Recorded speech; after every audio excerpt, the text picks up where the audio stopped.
Hello, everyone. Welcome to WDBJ 7 Plus. I'm Michaela Shelton. Thank you so much for being here with us today. Hopefully, you're having a good Tuesday so far. This week is actually National Public Health Week. So, here in a little bit on the show, we are going to talk to someone with the Virginia Department of Health about some local open houses that are happening this Thursday in our areas to where you can go in and just talk to them about your health. You can get your blood pressure checked and win some prizes, some other cool things. We're also going to take a look at your First Alert hometown weather forecast. Meteorologist Caroline Matheny is going to be joining us here in a little bit to take a look at what the weather is going to be looking like this week. But first, we do want to take a look at your top local headlines for today. And we begin out in Covington, where after a week under a boil water advisory, that advisory has since been lifted. And so that they made the announcement late yesterday afternoon. And people who live in the area of the water treatment plant have been under the advisory since March 26th. Now, a series of samples were collected on April 1st and 2nd and sent to a lab for testing, where the water was found safe, and people can now use their tap water after flushing that service line. And we also want to take a look at Lynchburg, where a bus driver is facing charges after allegedly assaulting a student. This woman, Effie Wynn, who you see on your screen here, is charged with strangulation and child neglect. This all started last month at Linkhorn Elementary School, where police determined that the student had been strangled during an encounter with Wynn. The child is safe and did not suffer any life-threatening injuries. Wynn is being held without bond, and our very own Layla Mitchell is actually going to be looking into this story today, so we will continue to bring you the latest on that. And people out in Franklin County are actually upset about a number of proposed changes to the zoning ordinance in that county. Now, Colby Johnson tells us all about those potential changes. The proposed ordinance would ban any future data centers from using private wells and adds strict rules about the noise allowed from their cooling fans. It also outlines where they're allowed to be built. Ed Saunders lives in Ferrum. He's worried this language has been added to attract a data center to the Summit View Business Park, where by right zoning could allow one to be built without a special use permit. There's no chance for the community to give feedback on whether or not they want a data center. I've actually spoken with several of the supervisors, and they've either flat out said they wouldn't ban a data center or that they would have to wait and see, which to me is a very non-committal answer, especially when you live in a rural community that would be drastically affected. The proposal would also put restrictions on people who keep bees or chickens on residential property. To have either, you'd have to have at least a half acre of property. You'd have to have your chicken coop at least 30 feet from any neighbor's home. If you have beehives, you'd have to put up signs warning neighbors. It would also ban any livestock from being within 300 feet of a residential home. These proposals are concerning for Christine Sizemore and her family, who are planning to raise chickens and other small livestock on their property. What you do as a private citizen, not commercial, now gets regulated. So what that means, now you can no longer sell produce without becoming a business. And once you become a business, of course, new regulations apply. County supervisors emphasized that anyone who already has livestock on their properties would be grandfathered in and wouldn't have to abide by the new rules. Supervisor Dan Quinn raises bees himself. He says whether the exact proposal is kept or not, the county needs some regulation on the issue. I believe that this is needed. The county has never had any bees or chickens taxed.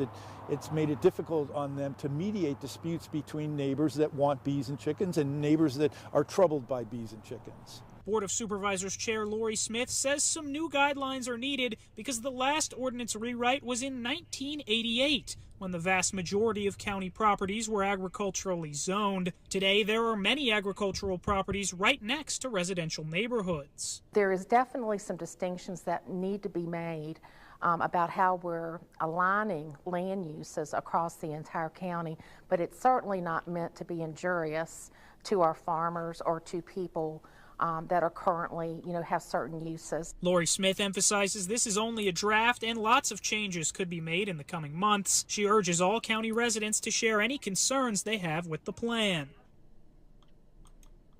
All right, and that was Colby Johnson reporting there.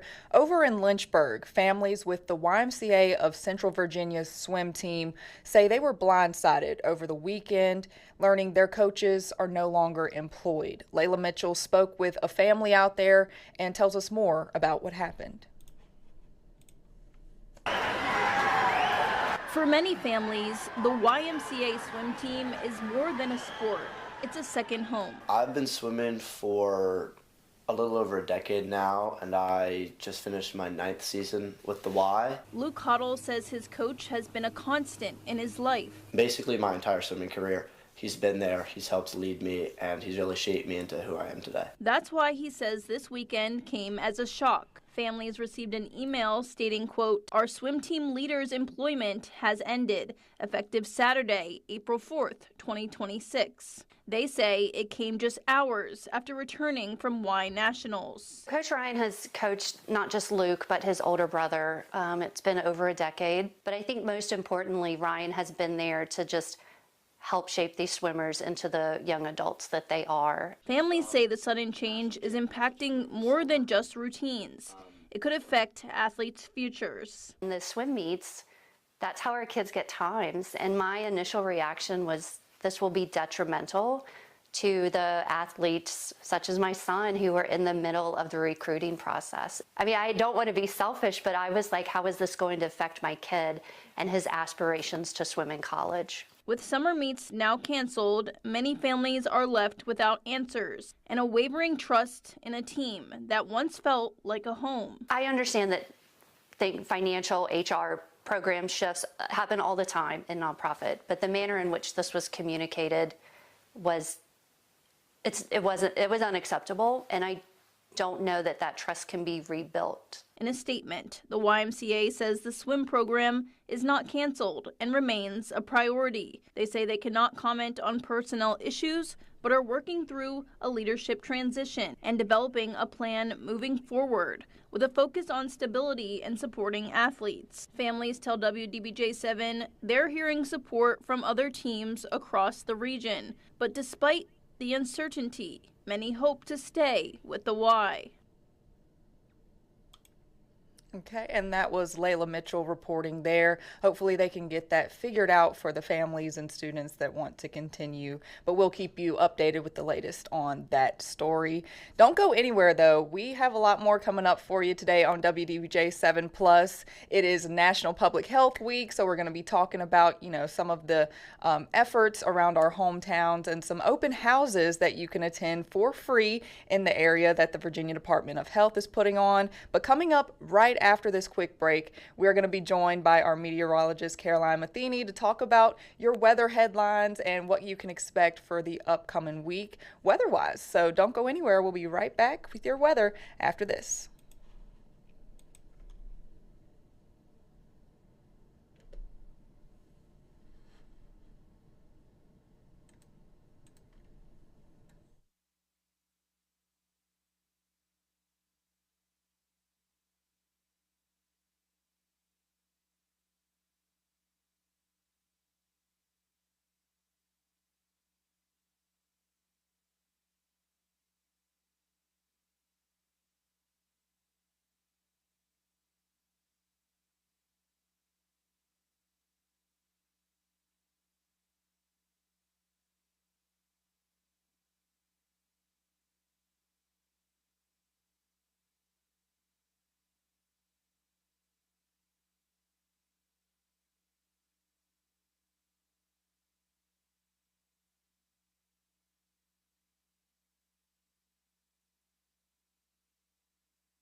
All right, welcome back to WDBJ 7 Plus. Thank you so much for staying with us. I'm joined now by Caroline Matheny. How are you, Caroline? I'm good. How are you? I'm good. Thank you so much for joining us here. We want to talk about the weather a little bit and, what we need to know for our week. It's definitely been a little chilly. Not as warm as we have been seeing, but I'm hearing really good news about the weekend. Oh, absolutely. We had those cooler temperatures, and especially this morning, I was a little chilly. I don't know about you, Michaela. Yeah, got to have the jacket. It was a little cold this morning, and as we look at our current temperatures, we are still a little bit on the chillier side, currently looking in the upper 50s for many of our hometowns, still in the 40s, though, for some of us. So a little bit of a chillier start to the day today, and across our hometowns, we did need those jackets this morning, and we might need them again as we head into our evening. But we could see some freezing temperatures overnight, but then we will be cool and dry most afternoons. In fact, we're looking at a pretty long, dry stretch of weather for our hometowns. But the good news is we will be warming back up again to those May-like temperatures by the end of the week and into the weekend. So here's a live look right now outside of Blacksburg, Virginia. Beautiful image of Lane Stadium. Lots of clear skies out there. People were playing on the soccer fields earlier, so it's just a great day to get outside despite those cooler temperatures. We're staying dry, and the humidity levels are also very low, so our rain chances are also very low. So looking at our forecast at glance for the rest of the day, going to see a lot of sunshine, temperatures ranging in the upper 50s to lower 60s, so not too cold of a day, still pretty comfortable outside. And Michaela, I don't know if you love the sunshine and all those dry conditions outside, but the cooler temperatures aren't my favorite, but I do still like it when it's relatively comfortable, but not a big fan of jackets in the morning and then getting hot in the afternoon and then getting cold again in the evening. It's kind of a roller coaster. Yeah, I love the warmer temperatures myself, but it just kind of makes it hard right now to decide what to wear. When you're in the spring, it's April, so you don't want to come out in a big bulky sweater or dark colors, but then you've also got the chilly 50s, 60s temperatures. So it's like, well, I need something like 3/4 length, what I've got on now. Yes, April's a limbo month is like what we like to call it. Because it's just all over the place. And unfortunately, getting another chill as we head into our overnight low temperatures. Going to be pretty chilly tonight with those lows in the 30s across all of our hometowns, even some of our higher elevation areas in the upper 20s. So we're looking at widespread areas of below freezing temperatures once again. So we do have a couple warnings in place by the National Weather Service. We have freeze warnings for the highlighted counties, but any areas that are expected to get below freezing, if you have sensitive outdoor plants or crops, you may want to do extra protection for those plants because it is going to get pretty chilly tonight. And a lot of people don't really realize that we can still see freezing temperatures in April. So our official last freeze typically happens around mid to late April for most of our hometowns, even into early May for some areas. So we aren't done with the super cold weather just yet. As much as we want it to be, those average high temperatures being higher does kind of mislead us into thinking that we won't get below freezing again, but those overnight lows can definitely get chilly, which is what we're going to be seeing again as we head into those overnight hours tonight. So another chilly start as we head into your Wednesday, but still a lot of sunshine the next 2 days, although a little bit of a cooler day overall for Wednesday as those temperatures only getting into the upper 50s for most of our hometowns. Still seeing a lot of sunshine, but then our warm-up is going to be arriving, Michaela, as we head into Thursday, back into the mid to upper 60s once again, and then an even bigger warm-up arrives as we head into the weekend. Here's your high temperatures for the next 10 days. Look at that. Ooh. We are looking at 70s through the weekend. Do I see 90? You see 90, yes. Goodness. This isn't set in stone. This isn't certainty, but we are seeing a really good warming pattern as we head into the beginning of next week. We could see some 90-degree temperatures, and that is very uncommon for this time of year. Yes. Oh, wow. I'm looking forward to that. That might scare some people, but I'm ready because that would be like the first time this year that we've seen 90s. It is. It would be a very warm start to April as well. We typically don't see temperatures that high until around May. So to go from those freezing temperatures to a week later in the 90s is a little part of that limbo I was talking about when it comes to April as a whole. Yeah, it's a roller coaster. It really is. Yeah. And so as we look at our super 7-day forecast for the rest of the week, we can expect those cooler temperatures to linger around for the next few days. Overnight lows could be dipping into freezing temperatures not only Tuesday night, but potentially Wednesday night as well. But we start to warm up again on Thursday into the upper 60s for many of our hometowns. So more of a Monday type temperature deal with those comfortable conditions, but cooler starts to the day, cooler ends to the day. But then Friday, we start to warm up rapidly into the 70s to start off your weekend. Again, lots of sunshine and very limited rain chances. Those upper 70s are expected to continue through the end of the weekend before even warmer temperatures arrive as we head into next week, getting back into the 80s once again by Monday. Definitely feeling more like summer than spring once we get to those 90s potentially as well. Yes. Okay. That just makes me happy. I mean, I do see 32 on the board, but as long as we don't get any snow, I'm good. I'm happy. I'm good to go. Yeah. It is springtime, and yeah, I'm loving seeing the 80s. Yeah, I'll be asleep during those 30s anyway, so it doesn't really affect me. That's true. That is so true. As long as the afternoons are nice, that's okay with me. Yeah. Once you wake up, it'll be, way above that, and then you can go through your work day, get off, go sit on the porch, the balcony, whatever, and enjoy the sun. Get a little tan this week.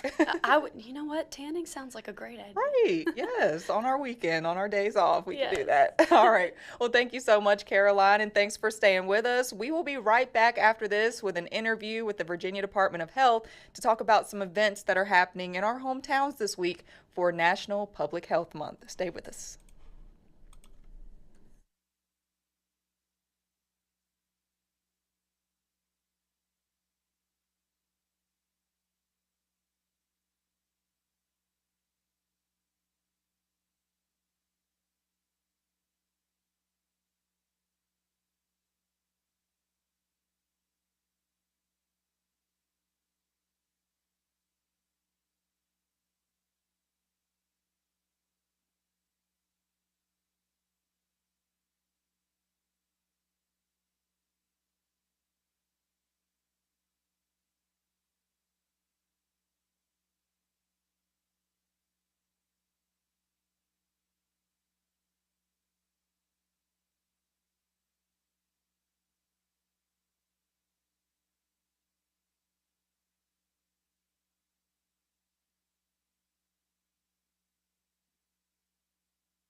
Welcome back to WDBJ 7 Plus. Thank you so much for staying with us. This week is National Public Health Week, and here to talk to us a little bit about what they're doing is Brenna Link. She is with the Virginia Department of Health, and she is the Population Health Manager for the South Side and Danville and Pittsylvania County districts. Brenna, thank you so much for being here with us today.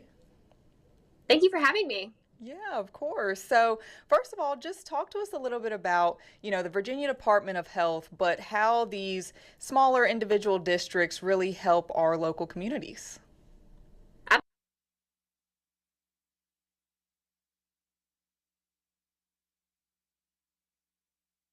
Absolutely. So all of our health districts operate individually. So each district may differ a little bit in the services they offer. Our health district, we do offer vital records, so someone can come in and get a birth certificate, a death certificate, or even a marriage certificate. We also have the WIC programs, which works with mothers, infants, and children, helping making sure they have good, nutritious food, any support they might need for breastfeeding support.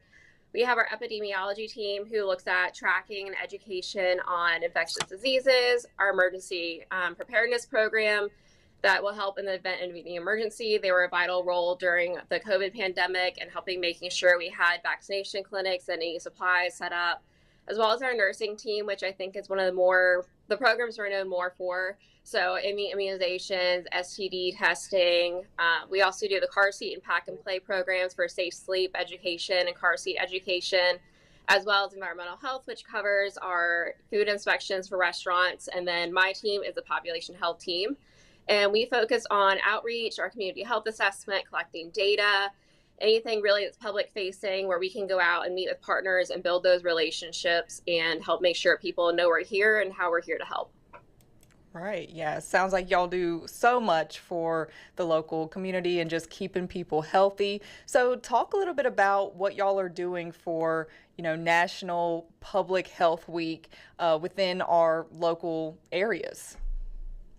For National Public Health Week, it is this week, so April 6th through 12th, and we are doing a lot this year. We're trying to do more than we have in the past, make sure people know we're here, and we're really excited. So one of the big things we're doing is we are doing an open house on Thursday, April 9th from 4 to 6 p.m. All 6 of our offices across both of our districts will be open after hours. So anyone for the community partners are welcome to come in and say hi, meet us face to face, learn more about our programs and the things that we offer.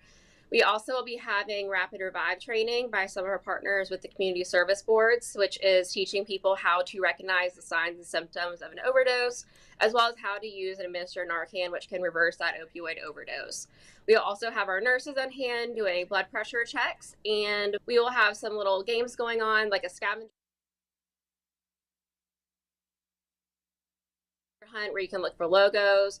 In addition to all that, we have some things going on our Facebook page. So there are some Be Daily challenges related to wellness, and you can win a prize if you're lucky. And we also will be posting some baby pictures of our team throughout the week to have a little fun, and also posting graphics of our team and what we do, so you can learn what each of the departments within our health district does.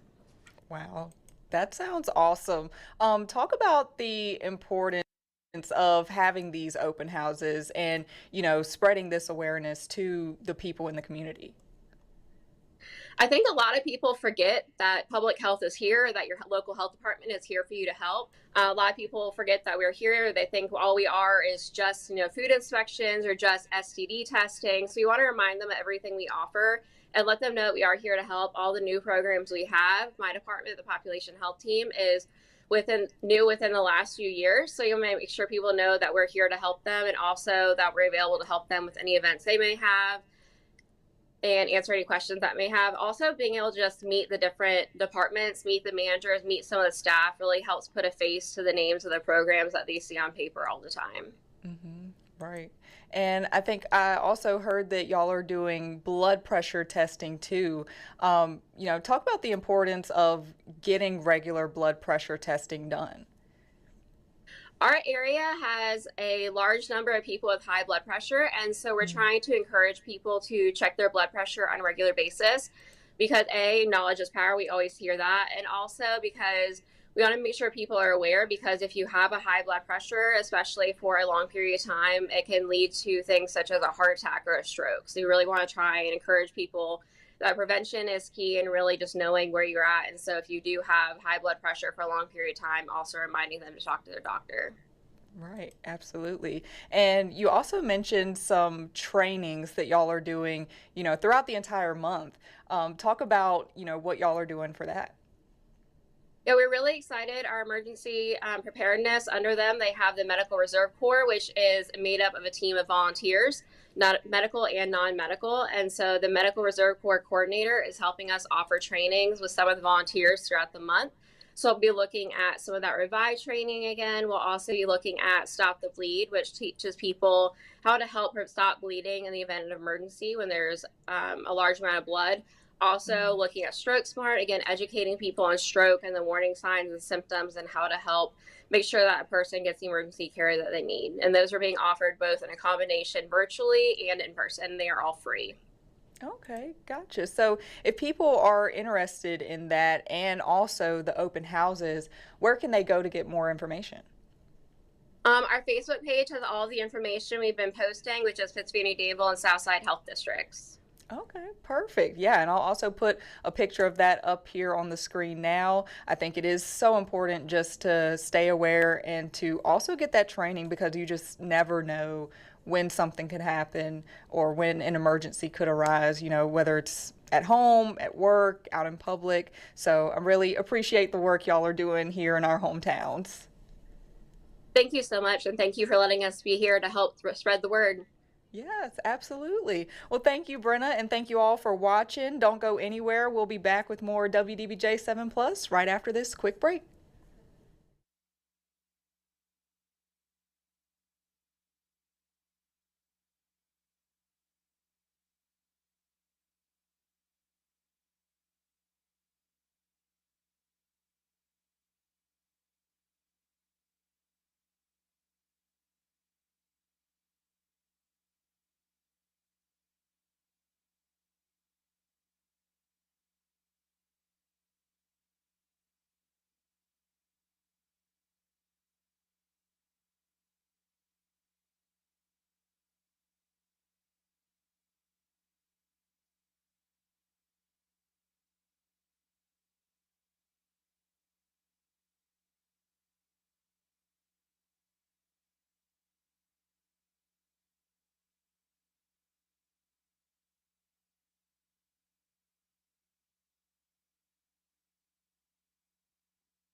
Welcome back to WDBJ 7 Plus. Before we go, I did want to give y'all a reminder about a fundraiser that we are doing for the Boys and Girls Club of Southwest Virginia. This is taking place, it's been taking place all week, but the last day is tomorrow, Wednesday, April 8th. We're partnering with Freedom to give back to the Boys and Girls Clubs of Southwest Virginia. We are raising money and products for the Boys and Girls Club. We're fundraising and giving back to them. We need snacks. We also need some gear just to provide for them for their summer camps and, things they need to get outside this year and provide to those kids to give them a great summer this year. So that drop-off location is at the Freedom First headquarters. That's over near Elmwood Park. It's taking place again tomorrow, April 8th, between 10 a.m. and 6:30 p.m. We're going to have crews out there covering the event. We'll be live out there tomorrow as well. But yeah, you can also drop them off here at our station at WDBJ 7 before April 8th. We could just really use the help to give back to them and help them have a great summer. So don't forget that is ending tomorrow evening. And so any help you can give would be amazing. Also, make sure to tune in to the rest of our newscasts today. Our noon show is coming up here just a few minutes. We've also got Aging Untold, which airs at 12:30 every day. It's a news segment that really just dives into the education and awareness for the elderly community and kind of breaks the stigma of getting older. So that's a really interesting segment that we run now at 12:30 here on WDBJ 7 Plus. We've also got our weather show at 2 o'clock and then our hometown sports huddle at 6:30 every Monday through Friday. And I will catch y'all back here tomorrow at 11 a.m. and every day, Monday through Friday, here on our WDBJ 7 Plus show. And make sure to follow us on Facebook as well. Reach out to us too. You can send us a message on Facebook letting us know what you would like to see here on WDBJ 7 Plus. We can really go beyond our traditional newscasts and, take up as much time as we like and, put exclusive special content just for you and our local viewers here. So yeah, let us know what you'd like to see here. And thank you so much for tuning in. I hope you have a great rest of your Tuesday and we will see you next time.